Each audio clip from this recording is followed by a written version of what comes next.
Friends अस्सलाम वालेकुम। उम्मीद है आप लोग खैरियत से होंगे। अल्लाह रब्बुल इज़्ज़त आप लोगों को खुश रखे। हमने एटॉमिक स्ट्रक्चर का स्टार्ट लिया हुआ है और एटॉमिक स्ट्रक्चर के ऊपर तकरीबन 35 लेक्चर हो चुके हैं और आज लेक्चर नंबर 36 मैं आप लोगों के सामने लाया हूँ। क्वांटम नंबर एंड ऑर्बिटल्स का कंसेप्ट हमने स्टार्ट लिया हुआ है और उस पर आज लेक्चर नंबर 06 है, क्वांटम नंबर एंड ऑर्बिटल्स पर। और आज हमारे पास जो 4 क्वांटम नंबर थे उनमें जो 4th क्वांटम नंबर है, चौथा क्वांटम नंबर, उसको हम डिस्कस करेंगे इंशाअल्लाह अज़ीज़। और बड़ा इंपॉर्टेंट क्वांटम नंबर है स्पिन क्वांटम नंबर। और इसके बाद इंशाअल्लाह इसके ऊपर कुछ MCQs होंगे जिसको हम डिस्कस करेंगे, तो फिर ये क्वांटम नंबर का जो टॉपिक है वो क्या हो जाएगा, एंड हो जाएगा। तो लेक्चर का स्टार्ट लेते हैं। मेरा नाम है ग़ुलाम नबी और आप देख रहे हैं हमारा प्यारा सा खूबसूरत सा चैनल केमिस्ट्री वाला।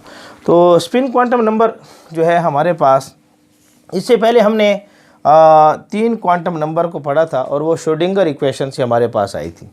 एक हमारे पास था n, जिसको हम नाम देते थे principal quantum number, principal quantum number, principal quantum number. और ये हमें शेल्स के बारे में इंफॉर्मेशन देता था। K शेल है, L शेल है, M शेल है, N शेल है, इनके बारे में इंफॉर्मेशन देता था। ज़्यादातर इनके बारे में मालूमात हमें मिलती थी। उसके बाद L था, L set of numerical values थी। ये हमें सब शेल के बारे में मालूमात देता था, सब शेल्स के बारे में इंफॉर्मेशन देता था। जो सब शेल है उसके बारे में इंफॉर्मेशन देता है। जैसे K के अंदर सब शेल 1 था,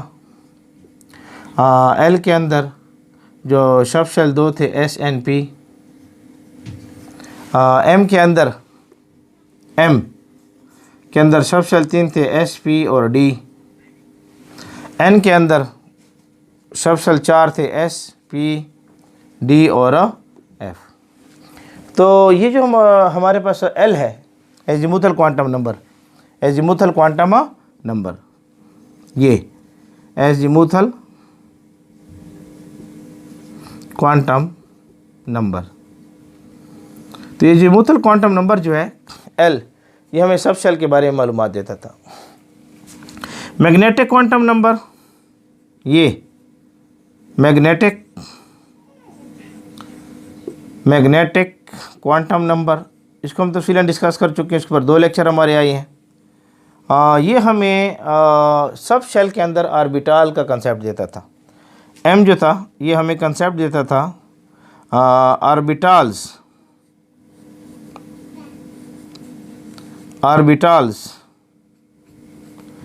इन अ सब शेल। जो सब शेल्स हैं इनके अंदर ऑर्बिटल का कंसेप्ट देता था। मिसाल के तौर पर सब शेल P था तो इसमें PX,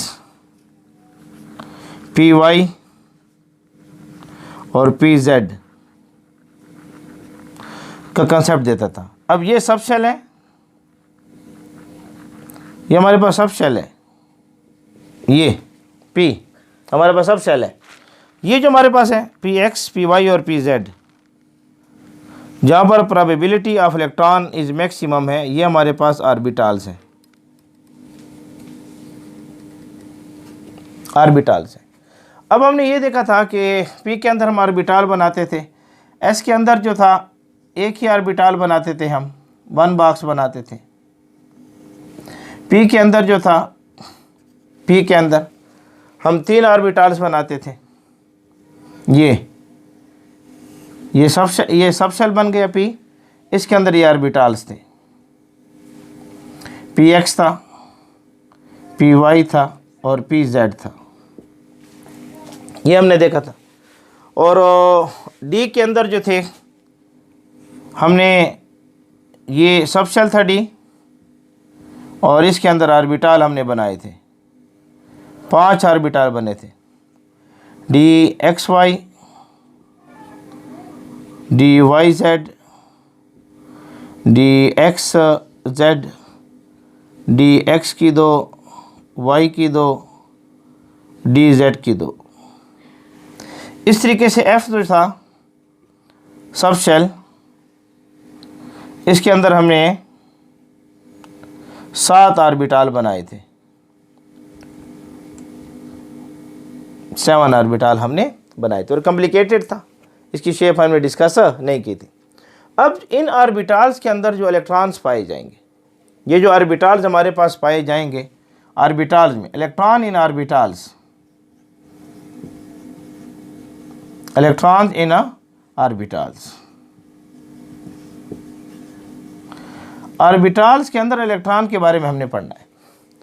याद रखें हर ऑर्बिटल्स के अंदर 2 इलेक्ट्रॉन आ सकते हैं। ये ऑर्बिटल है, इसमें 2 इलेक्ट्रॉन आ सकते हैं। ये ऑर्बिटल है, इसमें 2 इलेक्ट्रॉन आ सकते हैं। इस ऑर्बिटल में मैक्सिमम 2 इलेक्ट्रॉन आ सकते हैं। इस ऑर्बिटल में मैक्सिमम 2 इलेक्ट्रॉन आ सकते हैं। हर ऑर्बिटल के अंदर 2 इलेक्ट्रॉन पाए जाएंगे। ये जो ऑर्बिटल हमारे पास मौजूद है, हर ऑर्बिटल्स के अंदर क्या पाए जाएंगे? 2 इलेक्ट्रॉन्स पाए जाएंगे। यानी ऑर्बिटल के अंदर मैक्सिमम 2 इलेक्ट्रॉन आ सकते हैं, इससे ज़्यादा इलेक्ट्रॉन नहीं आ सकते। तो हमने ये देखा है कि जो ऑर्बिटल्स में इलेक्ट्रॉन पाए जाते हैं, ये जो ऑर्बिटल है, एक की स्पिन इस तरह है और एक की स्पिन इस तरह है। ऑर्बिटल्स में जो इलेक्ट्रॉन पाए जा रहे हैं, इनकी अपोजिट स्पिन होगी। तो ये जो इलेक्ट्रॉन्स होंगे ऑर्बिटल में, ये जो इलेक्ट्रॉन्स होंगे ऑर्बिटल्स में जो इलेक्ट्रॉन्स पाए जाएंगे, इनकी अपोजिट स्पिन होगी। ये हमने नोट किया है, अपोजिट स्पिन पाई जाएगी। यानी एक इलेक्ट्रॉन क्लॉकवाइज रोटेट करेगा, दूसरा इलेक्ट्रॉन एंटी क्लॉकवाइज रोटेट करेगा। अगर 2 इलेक्ट्रॉन है, अपोजिट स्पिन से मुराद क्या है कि एक इलेक्ट्रॉन की स्पिन क्लॉकवाइज होगी और एक इलेक्ट्रॉन की स्पिन जो होगी वो क्या होगी? एंटी क्लॉकवाइज होगी।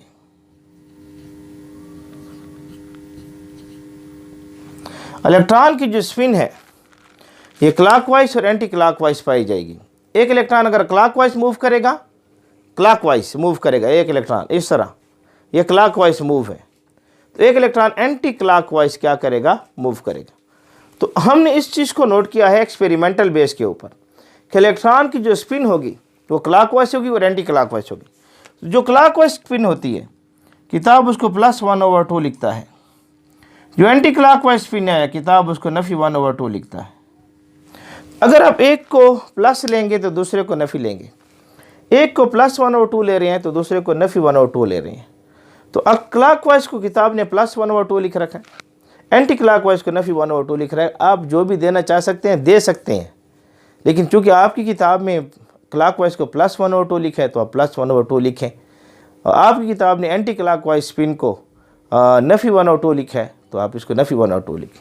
तो ये जो हमारे पास स्पिन क्वांटम नंबर है, इसको ms से शो किया जाएगा या इसको s से शो किया जाएगा।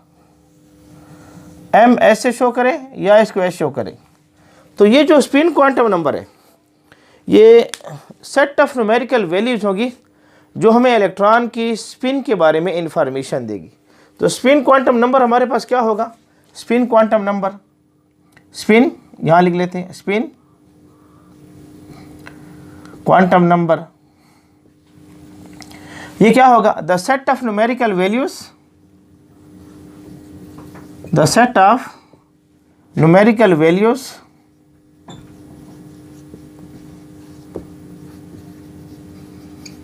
The set of numerical values का वो सेट विच गिव इंफॉर्मेशन, जो हमें मालूमात देगा अबाउट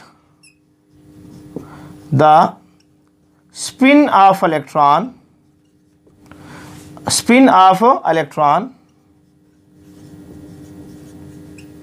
इलेक्ट्रॉन्स की स्पिन के बारे में मालूमात देगा, spin off electrons in orbitals, orbitals में जो इलेक्ट्रॉन की स्पिन है उसके बारे में मालूमात देगा। तो आपके पास जो स्पिन क्वांटम नंबर है ये +1/2 और -1/2, ये न्यूमेरिकल वैल्यूज होगी। +1/2 या -1/2 की वैल्यूज होंगी। इसको आप इस सूरत में भी लिख सकते हैं, स्पिन क्वांटम नंबर को s प्लस नफी 1/2, ऐसे भी आप इसको लिख सकते हैं। ये प्लस 1/2 नफी 1/2 लिख सकते हैं, इसको प्लस नफी 1/2 भी लिख सकते हो। तो ये ग्रुप ऑफ न्यूमेरिकल वैल्यूज़ होगी जो ऑर्बिटल में इलेक्ट्रॉन की स्पिन के बारे में हमें बताएगी कि इलेक्ट्रॉन क्लॉकवाइज घूम रहा है या ये जो इलेक्ट्रॉन है एंटी क्लॉकवाइज क्या हो रहा है, घूम रहा है। इसको हमने देखना है। तो बहरहाल ये हमें एक्सपेरिमेंट से पता चला, तो इसको स्पिन क्वांटम नंबर कहते हैं। इसके ऊपर मज़ीद बातें करते हैं, थोड़ा इसको चेक करें। शाबाश, इसको नोट कर लें। शाबाश, जल्दी से नोट कर लें, जल्दी से नोट कर लें। शाबाश, नोट कर लें इसको। शाबाश, उम्मीद है आप लोगों ने नोट कर लिया होगा। तो आपके पास ये जो स्पिन क्वांटम नंबर है ये हमें इलेक्ट्रॉन की स्पिन के बारे में बता रहा है, और ये फोर्थ क्वांटम नंबर है, और इसको श्रोडिंगर इक्वेशन से ईजाद नहीं किया गया, बल्कि इसको अलहदा ही ईजाद किया गया है, इंडिपेंडेंटली इसको ईजाद किया गया है। तो जो इलेक्ट्रॉन की स्पिन के बारे में हमें मालूमात देगा, तो यहाँ इलेक्ट्रॉन के बारे में सारी इन्फॉर्मेशन कंप्लीट हो जाएंगी। तो 4 क्वांटम नंबर जो है वो हमें इलेक्ट्रॉन की प्रोबेबिलिटी, इलेक्ट्रॉन कहाँ पर पाया जाता है, सारी इन्फॉर्मेशन जो है हमें मिल रही होती है इससे। अब ये जो स्पिन क्वांटम नंबर है इसको हमने नोट किया है। इसमें असल में ये था कि जो न्यूक्लियस है, न्यूक्लियस इसके आसपास इलेक्ट्रॉन मौजूद है। ये न्यूक्लियस के आसपास जो है ये इलेक्ट्रॉन मौजूद है, ठीक है। तो इन इलेक्ट्रॉन्स को जब देखा गया कि जब हमने इन इलेक्ट्रॉन्स को देखा तो यहाँ पर इन इलेक्ट्रॉन की मूवमेंट है, 2 किस्म की मूवमेंट्स हैं। एक मूवमेंट तो ये है कि ये इलेक्ट्रॉन जो है रिवॉल्व अराउंड द न्यूक्लियस है। एक इसकी मूवमेंट क्या है कि इलेक्ट्रॉन जो है, इलेक्ट्रॉन्स, ये जो इलेक्ट्रॉन्स हैं रिवॉल्व करते हैं, revolve around the nucleus, revolve around the nucleus. ये इलेक्ट्रॉन जो है न्यूक्लियस के आसपास क्या करते हैं, गर्दिश करते हैं। Just like earth, just like earth revolve around the sun, जिस तरीके से ज़मीन जो है सूरज के आसपास गर्दिश करती है, जिस तरह ये सन है, सन इसके आसपास प्लेनेट अर्थ जो है, अर्थ ये गर्दिश में है। एक तो रिवोल्यूशन ये है, रिवॉल्व जो कर रही है इलेक्ट्रॉन, ये न्यूक्लियस के आसपास क्या करेंगे, गर्दिश करेंगे। ये न्यूक्लियस है, ये न्यूक्लियस के आसपास गर्दिश कर रहे हैं। एक तरीक़ेकार तो इनको ये आ जाएगा। एक तरीक़ेकार ये होता है कि ये जो इलेक्ट्रॉन है, इलेक्ट्रॉन ये न्यूक्लियस है, ये इलेक्ट्रॉन जो मौजूद हैं ये अपने ही एक्सिस पर रिवॉल्व होते हैं। ये इलेक्ट्रॉन, ये जो इलेक्ट्रॉन्स हैं ये अपने ही एक्सिस पर रिवॉल्व होना क्या हो जाते हैं, शुरू हो जाते हैं। जैसे कि आप देखें यहाँ पर, ये अगर मैंने इलेक्ट्रॉन ले रखा है और उसमें हमने ये देख रखा है, हमने इलेक्ट्रॉन को शो करने के लिए यहाँ पर ये इस किस्म के एरो को हमने दिखाया हुआ है। यहाँ देखें, ये इलेक्ट्रॉन जो है अपने ही एक्सिस में ऐसे गर्दिश कर रहा है, क्लॉकवाइज, जिसको हम +1/2 से शो करते हैं, +1/2 से क्या करते हैं, शो करते हैं। और इसके एरो के हेड को हम नीचे शो करते हैं, डाउनवर्ड की तरफ एरो का हेड होगा। इस तरीके से ये इलेक्ट्रॉन है हमारे पास, ये इलेक्ट्रॉन अपने ही एक्सिस पर क्या होगा, रिवॉल्व होगा। इस तरीके से ये इलेक्ट्रॉन लें, ये इलेक्ट्रॉन आप ले लें। आप अगर एरो देखना चाहते हैं यहाँ पर, तो आप देखेंगे कि इलेक्ट्रॉन जो है इस किस्म के एंटी क्लॉकवाइज हरकत करेगा। दूसरा इलेक्ट्रॉन एंटी क्लॉकवाइज हरकत करेगा, नफी 1/2। एरो का हेड जो है इस बार ऊपर की तरफ होगा, ये इस तरीके से। तो हम ये देखते हैं कि ये इलेक्ट्रॉन जो है रिवॉल्व करते हैं अपने ही एक्सिस के आसपास। तो इसके अंदर दो किस्म के इलेक्ट्रॉन जो है, दो किस्म की मूवमेंट शो कर रही हैं। एक मूवमेंट तो ये है कि इलेक्ट्रॉन न्यूक्लियस के आसपास सर्कुलर पाथ में गर्दिश कर रही हैं। एक ये है कि electron revolve in its own axis. Electron जो है, ये इलेक्ट्रॉन जो रिवॉल्व करते हैं इन इट्स ओन एक्सिस, अपने ही एक्सिस पर, यहाँ पर ठहरे हुए, ये इधर और ये इधर, इस किस्म की हरकत शुरू कर देते हैं। In its own axis, either clockwise, या तो क्लॉकवाइज हरकत करेंगे, क्लॉकवाइज मूवमेंट शो करेंगे, और clockwise and anti clockwise, clockwise and anti clockwise. तो इलेक्ट्रॉन या तो क्लॉकवाइज हरकत करेंगे अपने एक्सिस पर, या एंटी क्लॉकवाइज हरकत करेंगे। अगर क्लॉकवाइज हरकत कर रहे हैं, क्लॉकवाइज, तो हम देखेंगे कि इलेक्ट्रॉनों को हम इस एरो से शो करते हैं। एंटी क्लॉकवाइज शो कर रहे हैं हरकत, तो आप देखेंगे इलेक्ट्रॉन जो है इस साइन से शो करेंगे। एरो का हेड ऊपर की तरफ होगा, ये एरो का हेड क्या होगा, नीचे की तरफ होगा। ये क्लॉकवाइज को शो करेगा ये, और ये एंटी क्लॉकवाइज को क्या करेगा, शो करेगा। तो इलेक्ट्रॉन ना सिर्फ न्यूक्लियस के आसपास हरकत में रिवॉल्व करते हैं, बल्कि अपने ओन एक्सिस पर भी ये क्लॉकवाइज और एंटी क्लॉकवाइज भी क्या करके हरकत करते हैं। तो क्लॉकवाइज एंटी क्लॉकवाइज अपने एक्सिस पर हरकत ये करना क्या कर देते हैं, शुरू कर देते हैं। अब हमें जो है ये जो इलेक्ट्रॉन है, जब इन इलेक्ट्रॉन को हमने मैग्नेटिक फील्ड में से गुजारा, ये जो इलेक्ट्रॉन्स थे, ये इलेक्ट्रॉन्स, इन इलेक्ट्रॉन्स को, जो इलेक्ट्रॉन यहाँ पर मौजूद हैं, ये इलेक्ट्रॉन्स, इन इलेक्ट्रॉन को जब हमने इनकी मैग्नेटिक फील्ड में से गुजारा, मैग्नेटिक फील्ड जब इनको हमने गुजारा मैग्नेटिक फील्ड में से, यानी जो इलेक्ट्रॉन थे, जब इनको हम मैग्नेटिक फील्ड में से पास किया, तो हमने ये देखा कि हमें दो किस्म के लाइन मिली। हमें यहाँ पर टू लाइन्स नज़र आई, टू लाइन्स नज़र आई, जिनको स्पेक्ट्रल लाइन्स का नाम दिया गया, स्पेक्ट्रल लाइन का नाम दिया गया। इन लाइन के लफ्ज़ डुबलेट इस्तेमाल हुआ, डुबलेट का लफ्ज़ इनके लिए इस्तेमाल हुआ कि ये दो लाइन हमें नज़र आ रही होती हैं एटमों के अंदर, डुबलेट जिसका लफ्ज़ इस्तेमाल हुआ। तो ये डुबलेट जो लाइन थी, ये असल में एक हमारे पास क्लॉकवाइज को शो कर रही थी और एक हमें शो कर रही थी एंटी क्लॉकवाइज को। ये जो डुबलेट लाइन हमारे पास मौजूद थी, एक क्लॉकवाइज को शो कर रही थी और एक हमें एंटी क्लॉकवाइज को शो करके दे रही थी। तो ये हमने एक्सपेरिमेंट जब इसमें मैग्नेटिक फील्ड में से गुजारा, हमें एक्सपेरिमेंट नज़र आया। तो हम थोड़ी एक्सपेरिमेंट को कर लेते हैं, इसको साफ कर लें, शाबाश, नोट कर लें, इसको नोट कर लें, शाबाश, एक्सपेरिमेंट को कर लें, नोट कर लें, शाबाश, जल्दी करें, जल्दी से नोट कर लें। उम्मीद है आप लोगों ने नोट कर लिया होगा। अब उस एक्सपेरिमेंट को देख लेते हैं। एक्सपेरिमेंट को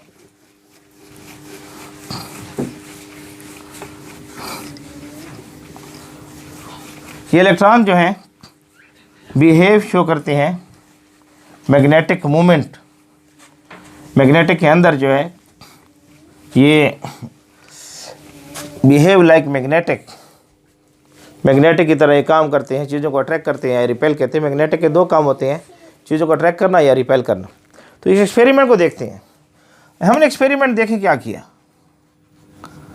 एक्सपेरिमेंट को देखें।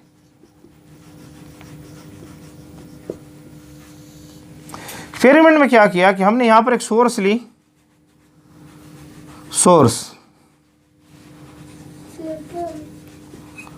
Source of hydrogen atom. हमने एक सोर्स ले ली जिसमें हाइड्रोजन एटम पाया जाता है, ठीक है। यहाँ पर इस सोर्स में से हमने रेस को निकाला और यहाँ पर हमने लगा दी स्लिट, ये छोटा सा सुराख लगा दिया ताकि ये रेस इस सुराख में से निकलना क्या हो जाए, शुरू हो जाए, ताकि एक जगह पर जमा होना क्या हो जाए, शुरू हो जाए।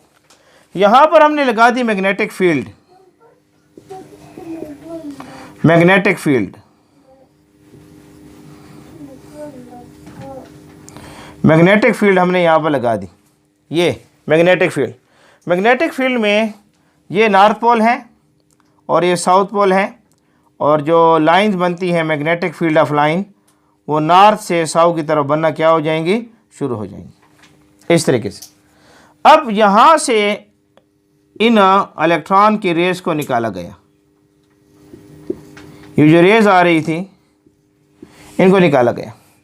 तो यहाँ ये दो किस्म की रेस बनी जिनको हमने डुबलेट का नाम दिया, डुबलेट्स का लफ्ज़ इस्तेमाल किया, एक नॉर्थ पोल की तरफ और एक साउथ पोल की तरफ, एक नॉर्थ पोल की तरफ और एक साउथ पोल की तरफ। ये चीज़ हमें नज़र आई यहाँ पर स्क्रीन पर। जब हमने स्क्रीन को देखा, स्क्रीन को, यहाँ पर और फाइन लाइंस थी, और भी हमारे पास फाइन लाइन मौजूद थी, यहाँ पर हमें नज़र आई, ये फाइन लाइन हमें नज़र आई, ये फाइन लाइन तो स्पेक्ट्रम की तरह हमें नज़र आ रही थी, लेकिन ये डुबलेट एक अलग किस्म की लाइंस आपको नज़र आई, ये डुबलेट्स। तो ये जो डुबलेट लाइन आपको नज़र आई ये शो कर रही थी हमें इलेक्ट्रॉन की स्पिन को, ये हमें शो करके दे रही थी, इलेक्ट्रॉन की स्पिन को शो करके दे रही थी। बात समझ आ रही है? जैसे कि ये इस तरफ गई तो ये स्पिन को शो करेगी, जिसको ms से शो करें, नफ़ी 1/2, नफ़ी 1/2, ms नफ़ी 1/2, ये हमें शो करके देगी ms यानी spin quantum number plus 1/2 magnetic field में, मैग्नेटिक फील्ड में m से मुराद आप मैग्नेटिक लें, ये m से मुराद आप मैग्नेटिक लें, मैग्नेटिक फील्ड में ये नफ़ी 1/2, ये प्लस 1/2, ये हमें शो करेगा anti clockwise, anti clockwise spin, और ये हमें शो करेगा clockwise spin off electron, of electron.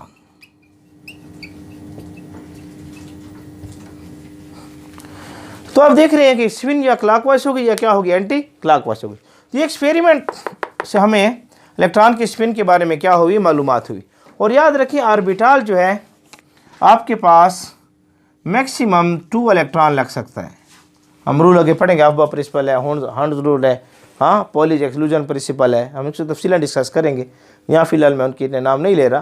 तो यहाँ अगर ये ऑर्बिटल है, ऑर्बिटल, तो इसमें क्लॉकवाइज को हम इस तरह शो करेंगे और एंटी क्लॉकवाइज को इस तरह शो करेंगे। ऑर्बिटल के अंदर मैक्सिमम 2 इलेक्ट्रॉन आ सकते हैं, ऑर्बिटल के अंदर मैक्सिमम जो इलेक्ट्रॉन आ सकते हैं वो 2 इलेक्ट्रॉन आ सकते हैं maximum, with opposite spin, with opposite spin. एक की क्लॉकवाइज होगी और एक की क्या होगी, एंटी क्लॉकवाइज। ये शो करेगा एंटी क्लॉकवाइज को और ये शो करेगा क्लॉकवाइज को। तो स्पिन क्वांटम नंबर क्या है, ये ग्रुप ऑफ न्यूमेरिकल वैल्यूज़ हैं कि जो हमें क्लॉकवाइज और एंटी क्लॉकवाइज ऑफ इलेक्ट्रॉन के बारे में क्या कर रही हैं, मालूमात दे रही हैं। अब इसमें एक बात मज़ीद थोड़ी सी वजाहत कर दूं कि अगर हमारे पास एक ऑर्बिटल है, ये दूसरा ऑर्बिटल है, और ये 2 इलेक्ट्रॉन लेट्स सपोज ऑर्बिटल में आना चाहते हैं, तो एक इलेक्ट्रॉन इस ऑर्बिटल में आएगा, एक इलेक्ट्रॉन इस ऑर्बिटल में आएगा। अब इन दोनों इलेक्ट्रॉन की स्पिन सेम है, इन दोनों इलेक्ट्रॉन की स्पिन क्या है, सेम है। तो ऑर्बिटल में, ऑर्बिटल्स में जब इलेक्ट्रॉन्स पाए जाएं सेम स्पिन के साथ, सेम स्पिन के साथ, तो इसको नाम दिया जाएगा पैरेलल स्पिन। हम लफ्ज़ यूज़ करेंगे इसके लिए पैरेलल स्पिन। तो ये स्पिन क्या कहलाएगी? पैरेलल कहलाएगी। इस तरीके से अगर ये ऑर्बिटल है, एक की स्पिन क्लॉकवाइज है, एक की स्पिन एंटी क्लॉकवाइज है ऑर्बिटल्स के अंदर इलेक्ट्रॉन की, तो हम इसको देखें ऑर्बिटल्स में, ऑर्बिटल्स में इलेक्ट्रॉन्स की जो स्पिन है अपोजिट है।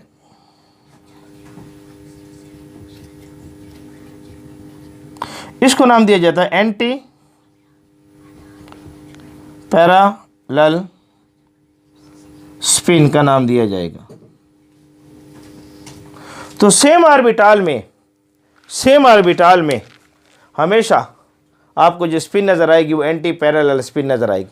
हम इसको किताबों में इस तरह भी शो कर रहे होते हैं, ये भी इसका तरीका है शो करने का, ये इसको हम किताब में इस तरह भी शो कर रहे होते हैं, ये भी इसका तरीका है शो करने का, ऐसे शो कर रहे होते हैं, ऐसे शो कर रहे होते हैं, आपकी मर्जी है। तो जब सेम ऑर्बिटल में स्पिन अपोजिट हो जाए तो एंटी पैरेलल, और ऑर्बिटल्स हैं, दो ऑर्बिटल्स हैं, स्पिन उनकी सेम आ रही है तो इसको पैरेलल स्पिन का नाम देंगे। और याद रखें सेम ऑर्बिटल्स के अंदर हमेशा स्पिन क्या रहेगी? एंटी पैरेलल ही रहेगी। सेम ऑर्बिटल्स के अंदर हमेशा स्पिन क्या रहेगी? एंटी पैरेलल ही रहेगी। मैं रिपीट कर रहा हूँ, सेम ऑर्बिटल्स के अंदर हमेशा स्पिन क्या रहेगी? एंटी पैरेलल ही रहेगी। तो ये हमारे पास प्रिंसिपल क्वांटम नंबर था जिसको हमने डिस्कस कर लिया। तो मैं साइड पर हो रहा हूँ, इसको नोट करना चाहते हैं तो नोट कर लें, शाबाश, नोट कर लें, शाबाश। उम्मीद है आप लोगों ने नोट कर लिया होगा। तो हमारे यहाँ क्वांटम नंबर एंड ऑर्बिटल्स के लेक्चर यहाँ एंड होते हैं। इस पर MCQs का एक लेक्चर आएगा, लेक्चर नंबर 07, जिसमें हम क्वांटम नंबर एंड ऑर्बिटल्स के MCQs को डिस्कस करेंगे। लेकिन आप लोगों से गुजारिश है कि जो क्वांटम नंबर्स की सीरीज़ मैंने आप लोगों को पढ़ाई है, जिसमें प्रिंसिपल क्वांटम नंबर है, एजीमुथल क्वांटम नंबर है, मैग्नेटिक क्वांटम नंबर है जिस पर 2 लेक्चर हैं, और प्रिंसिपल क्वांटम नंबर है। तो इन सारे लेक्चरों को आप ज़रूर चेक करें, इनको अच्छे तरीके से नोट करें, इसको याद कर लें, नोट करने के बाद इसको खूब प्रैक्टिस कर लें, और उसके बाद लेक्चर नंबर 07 की तरफ हम इंशाल्लाह चलेंगे। और MCQs को हमने ज़रूर हल करना है। तो बड़े इंपॉर्टेंट होंगे आपके मुख्तलिफ जो टेस्ट आ रहे हैं, मेडिकल टेस्ट हैं या ईटा टेस्ट है, MD कैट टेस्ट है, जो भी टेस्ट आपके आ रहे हैं उनके अंदर इसका बहुत ज़्यादा इस्तेमाल पाया जाएगा। तो हमारे साथ बने रहें, जुड़े रहें, मेहनत करें। हमारी दुआएं आप लोगों के साथ हैं, आप भी हमारे लिए दुआ गो रहें, हम आपके लिए दुआ गो रहेंगे।